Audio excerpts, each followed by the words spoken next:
महत्व आहे असं म्हणायला मला काही हरकत नाही. आणि शरदचंद्र पवार पक्ष म्हणजे त्यांनी अखंड महाराष्ट्रामध्ये पुरोगामत्वाची जी ज्योत अखंड महाराष्ट्रामध्ये पेटवली, त्या राष्ट्रवादी काँग्रेस शरदचंद्र पवार पक्षाचा एक अनुयायी म्हणून एक प्रतिनिधी म्हणून तुमच्यासमोर मी सांगतो की येणाऱ्या काळामध्ये महाराष्ट्र नवनिर्माण सेना, राष्ट्रवादी काँग्रेस पक्ष, शिवसेना उद्धव बाळासाहेब ठाकरे आणि काँग्रेस पक्ष असं एक जिवंत असं आणि एक संयुक्त उदाहरण तुम्हाला आजपासून काही काळापूर्वी संयुक्त महाराष्ट्राची जी लढाई लढली होती त्याच्यामध्ये सगळ्या पक्षांनी एकत्र घेऊन या संयुक्त महाराष्ट्राची लढाईला सुरुवात केली होती या महाराष्ट्रामध्ये. ते चित्र पुन्हा आज ठाण्यापासून सुरुवात झालेलं आहे.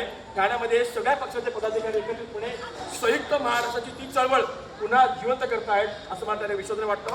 आणि ती विश्वासाने या 14 नंबरच्या प्रभागामध्ये आपण सुरुवात करतो आहोत. म्हणून मला अंतर सांगतो की या 14 नंबर प्रभागामध्ये मात्र सगळ्यात पहिला विजय महानगरपालिकेला तुम्हाला या 14 नंबर प्रभागात झाल्यावर दिसेल अशी त्या ठिकाणी ग्वाही तुम्हाला सर्वांच्या देतो. आणि आपण सुरुवात म्हणून मनापासून शुभेच्छा देखील देतो.